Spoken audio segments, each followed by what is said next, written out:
to my first installment of r/no-sleep stories.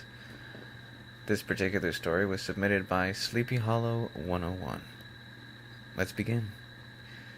There are certain things in this world that are constant, unchanging with no regards to the passage of time, no matter the era. There is war, money, greed.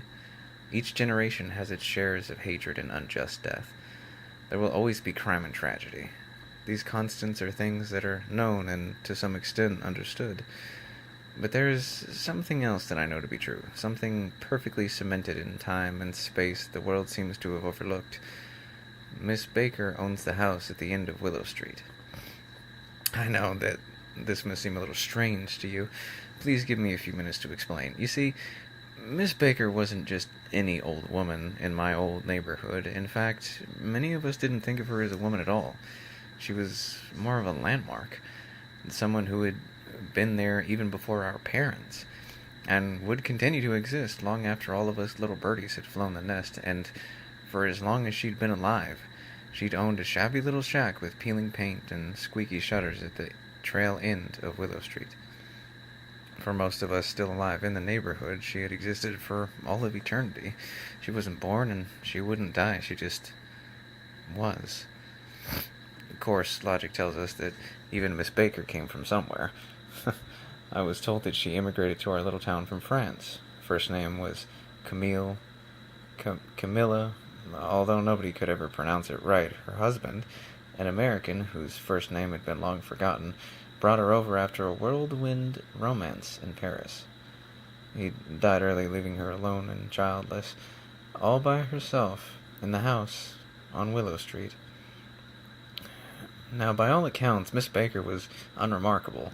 She was kind, friendly, and as much as social protocol demanded.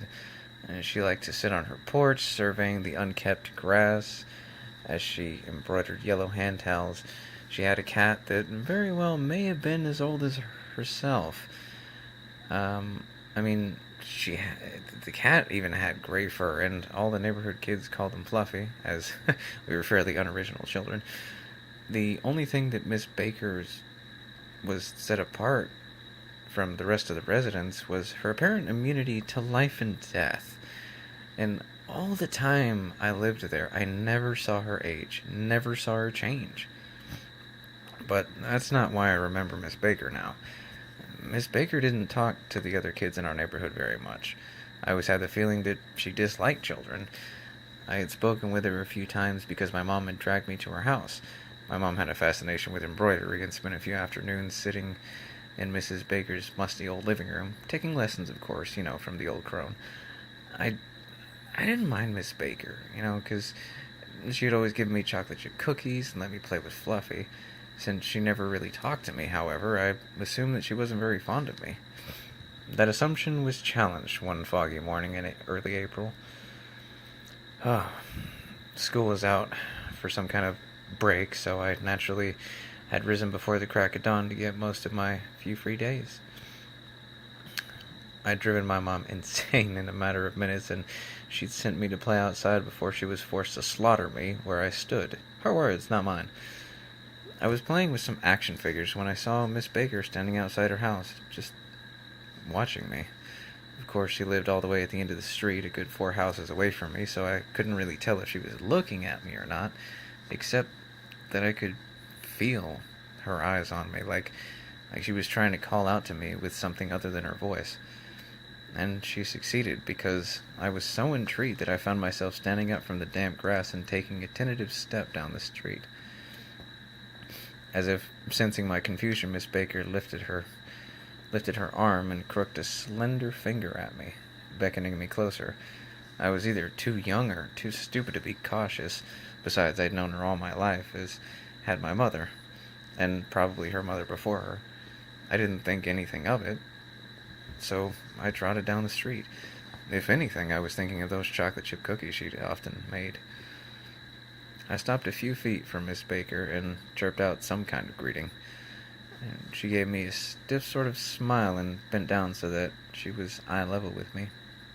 I remember thinking that I'd never seen an old person do that. It must have hurt her back bending down like that. I suddenly felt very important. Dominic, you are a good boy, aren't you? She asked the question fully expecting an answer. There was nothing patronizing or teasing in her tone. I nodded solemnly as though this were the most important moment of my young life. Well, I guess in a way it probably was. She mirrored my nod, an aura of satisfaction radiating off of her as she asked me her next question. Would you like to see something secret? My ears perked up at that. A secret? I love secrets. I was going to be a spy when I grew up. So I understood that secrets were very, very important. I nodded at her, and she extended her hand to me. I took it without hesitation, and she led me inside her house.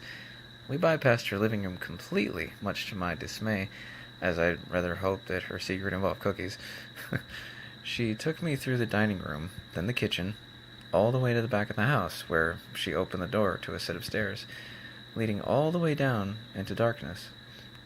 She turned on the light, but the basement, it was still very, very dim. So she held my hand in her firm grip as we descended together. I gradually became aware that there were soft noises coming from the basement, sniffles and shuffles and sometimes strange choking and squealing noises. It sounded as though she had animals that were trying very, very hard to keep quiet. I wondered if Fluffy had gotten trapped down there. Maybe Miss Baker wanted me to save him. I didn't see Fluffy when I got to the basement. I saw rows and rows of cages lining the walls in a mess of rusty iron. It was hard to see, but there were animals crouched in them, sniffling and pawing at the dirty floor beneath them. What is it? I asked, a little uncertain to make of what I saw. It's a zoo, said Miss Baker. My eyes lit up in wonder. I loved the zoo.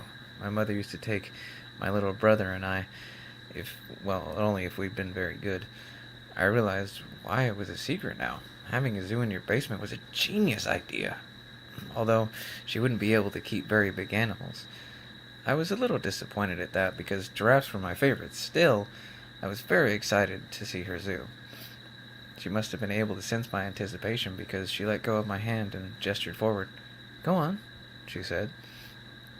I didn't need a second invitation. I practically skipped forward, starting with the cage closest to me. Because the light was so dim, I had to bend down and press my face up against the bars to make out what was inside. My little heart froze in my chest when I finally saw what was in that cage. It was a little girl, a few years younger than me. She couldn't have been more than 5.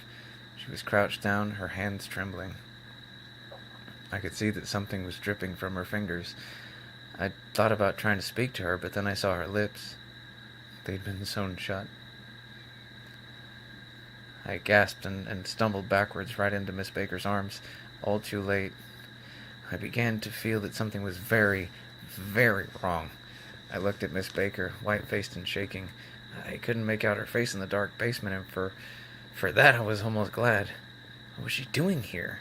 I demanded, trying to sound like I wasn't scared. I failed miserably. She was bad. Bad? Miss Baker nodded, but didn't give any more explanation. She simply stated, "This is a zoo for bad people." She gestured again for me to continue looking.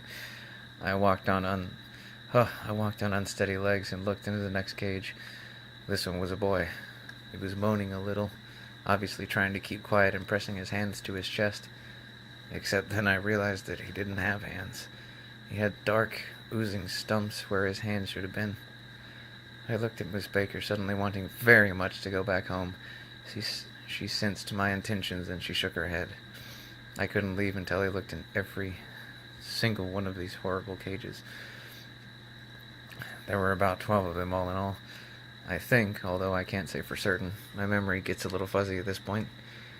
I know I saw many children, scared and sick and frightened, but they all begin to blend together in my mind.